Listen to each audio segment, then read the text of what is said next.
Eu sou o professor César e darei sequência então à explicação do uso do software VozViewer para alunos de iniciação científica que estejam interessados. No primeiro vídeo, que antecede este bloco, eu expliquei a concepção do projeto até a elaboração de objetivos, etapa fundamental para eu ter critério para estabelecer quais palavras-chave eu vou utilizar na análise de ocorrência de termos dentro do meu mapa bibliométrico no VozViewer. Agora vamos ver como tudo isso acontece, pondo a mão na massa. Tá? Primeira coisa que é fundamental entender que a gente tem que ter uma base onde a gente faça a pesquisa bibliográfica e traga as informações contidas nessa base para análise. No caso, como eu trabalho na área médica, o PubMed, que é de acesso livre, acaba sendo uma ferramenta importante, primeiro porque ele recobre as principais fontes, né, as principais revistas do campo, e também pela facilidade de acesso que ele permite, por ser de acesso livre. Tá? A seguir, o uso do software VozViewer, que também é de acesso livre e com isso democratiza também a possibilidade da gente desenvolver projetos, e isso faz com que quem tenha interesse na iniciação científica com este software tenha disponibilidade do recurso sem nenhum tipo de aporte financeiro. Tá? Começando então pelo PubMed, eu estou aqui na tela inicial dele, estabeleci quais eram as minhas palavras-chave e as minhas restrições também de recorte do campo. Eu estou estudando educação médica do ponto de vista da graduação, então excluí os trabalhos que estejam indexados com o termo de pós-graduação, mas façam parte também do campo da educação médica, dando mais rigor e especificidade para a minha pesquisa. Tá? O importante aqui é vocês verem que tem uma barra de tempo, onde eu consigo fazer uma seleção então do período que eu quero estudar. Fazendo essa restrição, eu encontrei mais de 8.000 artigos. Tá? E a partir disso, eu vou no botãozinho salvar. Clicando no botão salvar, tem alguns cuidados importantes aqui. Primeiro, na seleção, já vem parametrizado todos os resultados da página. E vocês não vão fazer a seleção com este recorte. Vocês vão clicar e selecionar todos os resultados, aqueles 8.200 e alguma coisa que eu mostrei anteriormente. Tá? E a extensão do arquivo não pode ser texto, precisa ser PubMed, porque é esta extensão que carrega os dados de forma apropriada dentro do VozViewer. Caso contrário, o VozViewer não fará a leitura do arquivo, porque ele não vai ter a estrutura necessária para a identificação dos campos utilizados na análise, tá bom? Então ele precisa saber onde estão as palavras-chave. A gente pode, inclusive, eu vou mostrar para vocês, fazer uma análise de palavras do título, de palavras do resumo, e isso é muito legal. Mas para isso, o formato tem que ser PubMed. Feito isso, criando então um file, eu vou ter a saída, né? Então, eu vou fazer o download deste arquivo e guardá-lo no meu computador numa pasta que eu depois consiga localizar e ter acesso fácil. Então, aqui está o material da pesquisa, tá? Super importante que todo esse processo seja feito com muito cuidado, senão você vai estar analisando coisas que não fazem sentido algum, tá bom? A seguir, eu vou para o VozViewer, né? Então, tenho que estar com ele já instalado na minha máquina. E quando eu abri-lo, é uma tela muito simples, tem bastante área branca, como vocês estão vendo, né? E aí eu vou, assim, navegar, e eu tenho, então, aqui janelas do tipo Windows, né? Facilita muito, né, explorar para quem não tem domínio de programação, né? Como eu próprio. Então, eu gosto muito desse programa pela facilidade que a gente tem de usar os recursos que ele disponibiliza, né? E aí a primeira coisa é criar, né? Vou no botão Create e fazendo isso, vou abrir uma série de telas, né? A primeira tela, ela me dá 3 opções de criação, né? Primeiro, criar um mapa baseado em dados de rede. Então, se eu já tiver feito uma pesquisa prévia, por exemplo, com minha base de dados, eu posso gravar a minha pesquisa e utilizar então dados próprios, né, que eu já estabeleci, já trabalhei no VozViewer, e resgatar essas informações e customizá-las com algum critério novo que eu necessite. Então, esta primeira opção é super importante na condução da pesquisa. Mas o início da pesquisa se dá no segundo item, tá? Que é criar o mapa baseado em dados de bibliografia, porque aí eu vou delimitar qual que é a minha fonte, tá? E vou trazer esses dados para o programa. E a última opção é criar um mapa baseado em dados de texto. E aí, lembrando, quando eu gravei aquela extensão PubMed, ela é um TXT, tá?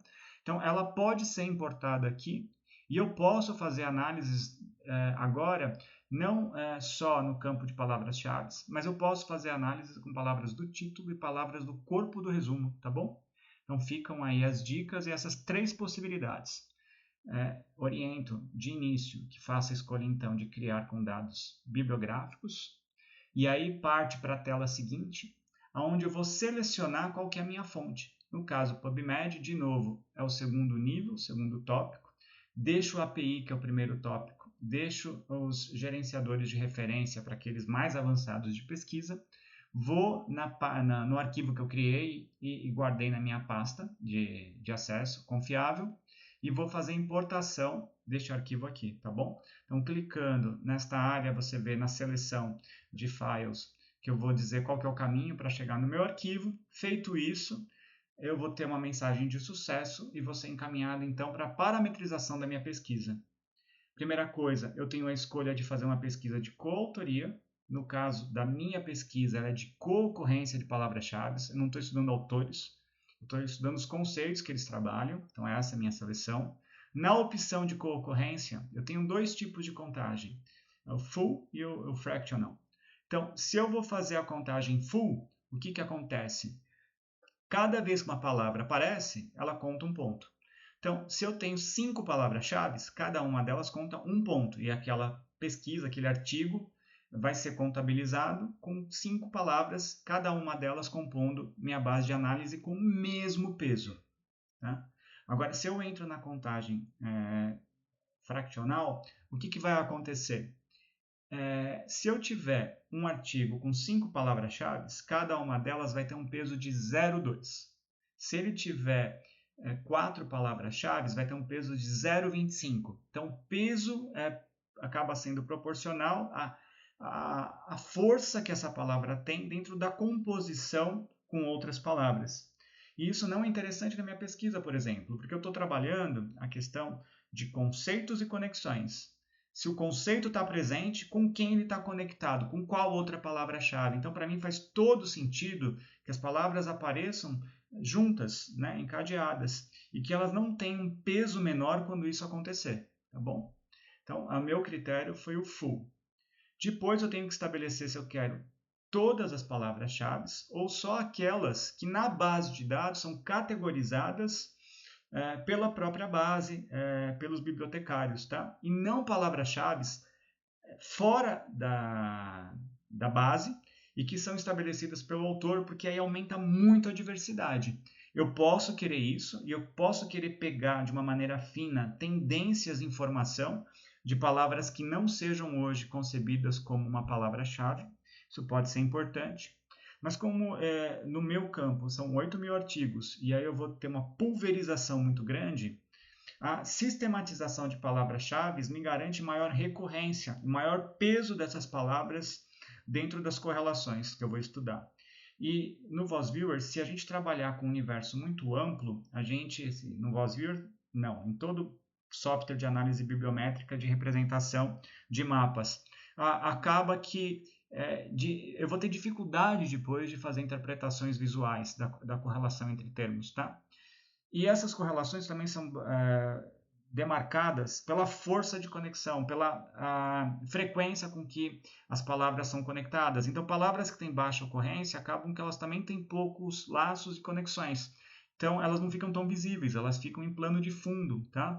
E acaba que a gente tem uma redundância e não consegue fazer uma delimitação, muitas vezes, boa da presença e da participação dessa palavra no campo. Então, de novo, para a minha pesquisa, para a minha área, que é muito extensa, para o meu interesse de entender as tendências, ou seja, as palavras mais recorrentes, acabei fazendo a opção pela codificação de mesh e não entrando com codificação de autor. Tá? Feito isso, finalmente a gente vai então determinar o limiar, qual que é a ocorrência mínima, a frequência mínima de presença dessas palavras. Então, eu estabeleci, por exemplo, que ela tem que ocorrer no mínimo 100 vezes, tá? E aí, com este limiar, eu consegui selecionar 103 palavras dentro do meu campo. E aí é uma questão, então, de entender o campo, entender a composição desse campo, entender o que eu quero com a minha pesquisa, para estabelecer se eu vou fazer um limiar mais alto ou mais baixo. Tá? Só entendendo que essa ferramenta vai estar disponível. Tá? E aí, feito isso, eu tenho a lista das 103 palavras, e aqui eu começo aquele trabalho fino de seleção das palavras que fazem sentido ou não dentro da minha pesquisa. Por exemplo, educação médica, são seres humanos. Então, os artigos são indexados com o termo humano para dizer que o objeto a que eles tratam é humano. Tá? Não é um campo que analisa uma área experimental, não faz educação médica com cobaias em laboratório. Então não faz muito sentido, porque o humano vai estar no centro e conectado a tudo, porque todos os artigos vão estar com essa palavra presente. E ela vai, então, distorcer a distribuição e depois a formação de agrupamentos de uma maneira geral dentro da análise que eu quero e das tendências que eu quero identificar. Então, ela passa a não fazer sentido para mim. Eu estou testando, por exemplo, a segunda palavra aqui, que é internato e residência. Por quê? Residência deveria estar fora, então, mas ela está conjugada com internato. Meu foco aqui é internato, os 2 últimos anos da formação médica, porque aquilo que não é internato não tem uma palavra de indexação específica. Então, eu vou agrupar o que é internato, o que está fora pode estar até conectado com o internato, mas eu não vou ter uma outra palavra que me faça o contraponto e me estabeleça, então, 2 grandes agrupamentos para eu estabelecer, assim, 2 mapas de tendência específico para o que é pré-internato e internato. Então, estou testando se, de fato, essa palavra vai contribuir ou ela vai distorcer também a minha análise, e aí, particularmente, neste momento que eu mostro para vocês, eu fiz uma representação de mapa sem ela presente, tá? Feminino, masculino também não faz sentido, né? Porque, de novo, a gente está aqui especificando qual que é o objeto de estudo de uma maneira muito genérica, tá? Não é que eu estou discutindo diferenças de gênero, por exemplo, não é este ponto que está em questão quando eu trabalho esta indexação especificamente, tá bom? Competência clínica aqui já considerei neste momento, como eu falei, são testes. Competência, então, como conceito central, né, que organiza o modelo curricular, e aí mantive. Educação médica não, porque ela é meu critério de seleção, e aí educação médica, graduação, seria uma redundância, né, já que o meu termo de entrada foi educação médica, e que não seja educação médica pós-graduação. Adulto, de novo, a gente está estabelecendo aquela questão da população. E aí entram questões metodológicas de desenho de pesquisa, né? Se é um survey, se é um questionário, a gente vai ter estudos retrospectivos, e aí outras questões de delineamento que também para mim não fariam sentido, né? E aí sim vai, para cada um tem que estabelecer qual que é a lista de palavras que faz sentido, e aqui é manual. Só que uma vez pré-selecionado, se eu recarregar essa base para fazer ajuste, só vão aparecer as palavras que eu selecionei no momento inicial. Então a importância de você ter um critério de exclusão muito claro, e o de inclusão você pode aprimorar depois no processo para não ter muito retrabalho. Tá? Aqui super importante, por isso toda aquela etapa de caracterização da pesquisa, do esforço inicial de compreender o campo, de ir para as bases de dados, de ler, de debater, de fazer validação interpares dos conceitos principais, tal, para poder chegar nesse momento e estabelecer uma seleção acurada, tá bom? Termino aqui para não estender demais e logo mais entro com o terceiro vídeo, onde vocês poderão ver a representação, né? Acho que estão todos curiosos, e começar a explorar de uma maneira, então, agora mais interpretativa os resultados que o VozViewer produz.